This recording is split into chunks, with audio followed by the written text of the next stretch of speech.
So this whole idea of history and memory, we brought together some of the most important and most significant writers of our generation. And we have these writers here today. We have Paul Yee. Paul, you want to stand up and be recognized? We have Denise Chong.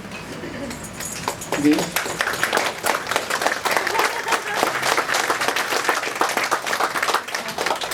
We have Sky Lee.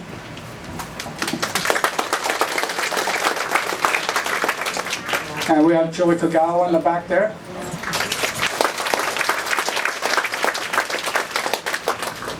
And is Jean Barman here today? She said she had other obligations. Oh, too bad, yeah. That's what she said. Yeah, I was hoping that she'd come and try out the Peking duck here. Yeah, we also have Larry Wong. Is Larry? In the back. Yeah, there he is. Yeah. Yeah, some of these people have grown up in Chinatown. It's amazing, they're writing all about this history and stuff like that. We have Edwin Lee.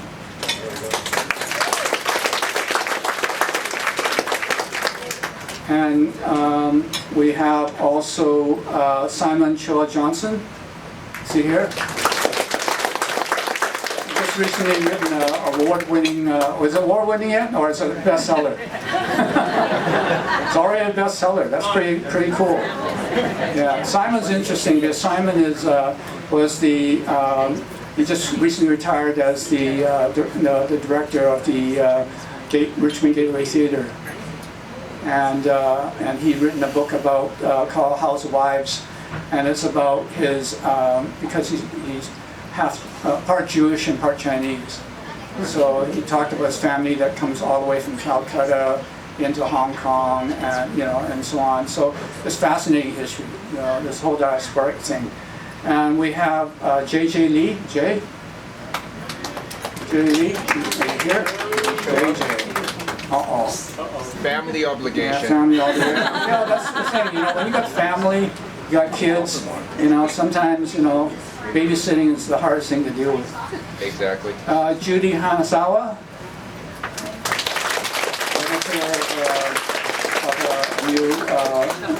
A new publication on voices from the internment. And let's see. And I'm missing one. Sorry. Anna Wang Yan. Anna? Anna currently living in California, but she still believes she's a Canadian. She has edited translated the book. Amazing. Dan Cito. One of the because we had this panel called "The Medium is the Message," and it's all about people that go beyond the page. And Dan is on YouTube. He's big on YouTube, and he said it pays for all of his travels. That's how much money you can make off of it. And we have also the filmmakers for the Chinese restaurant series. And the Chinese restaurant series, from the people that don't know about it, is both Chuck Kwan and Kwa Jin both traveled all around the world. It took 4 years. And they went to 13 locations and 13 countries and documented a tremendous amount of the diasporic Chinese that own restaurants. And it's a fascinating documentary series. We have it for sale. It's on discount right now. You get a $25 discount when you buy it, so it's now at $50 instead of $75. But it's something that is revelation when you actually see where people are and so on. One of the things that really struck me was I think it was at Madagascar. In Canada, we call the French and native here Métis, but in there, the Métis is Chinese and native, and we're called a Métis. So we'll have to deal with that. But anyways, Chuck and Claude, can you stand up?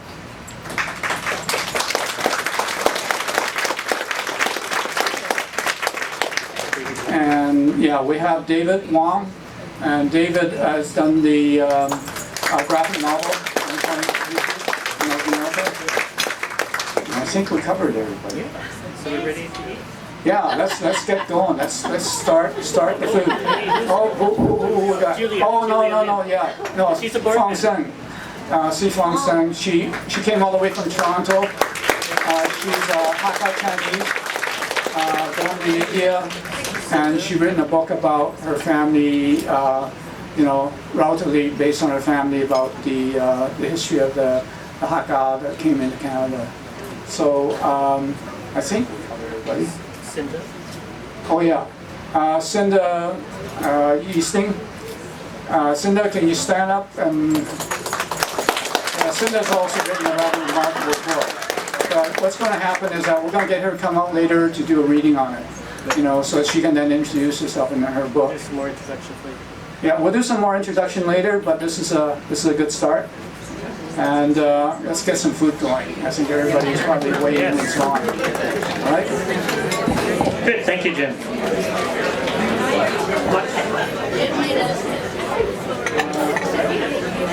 Okay, so normally at this time is when I auction off bottles of wine, but if you want a bottle of wine made by Chinese Canadians, Asian Canadians, award-winning wines, come up and see me. It's also in the CBC documentary, The Chan Legacy. You will meet my younger cousin Tracy Hinder, who's learning Mandarin Chinese.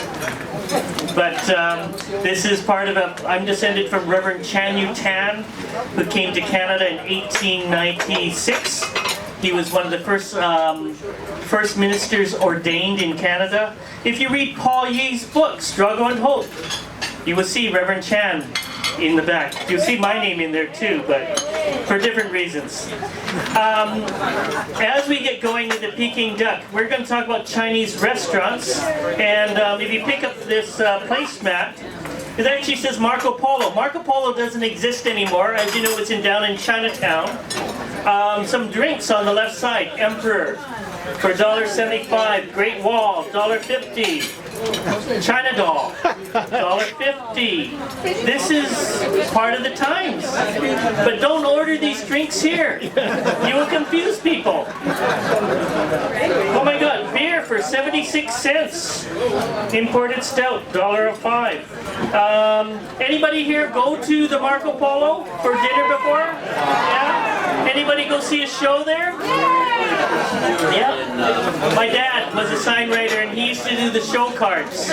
So when you walk in, you would have seen my dad's work. So enjoy your Peking duck and we will move on to the second course soon. Excellent. Thank you very much, everybody.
Not really any lyrics. I was going to sing Chinese melody kind of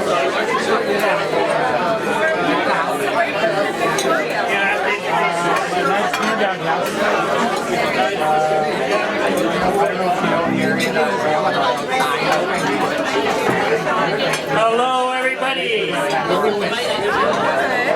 Okay, so everybody should have their second course, and we have to make sure the musicians ate first, so that we are going to delight you with something from a previously colonial North American time. This is a very, very famous song. I hope you will. I'm not going to identify it, but it is written about. It's written about an Asian enclave, an Asian urban civic enclave by two Jewish songwriters from Tin Pan Alley. It's very famous. I hope you will sing along with it if you can. 3, 4.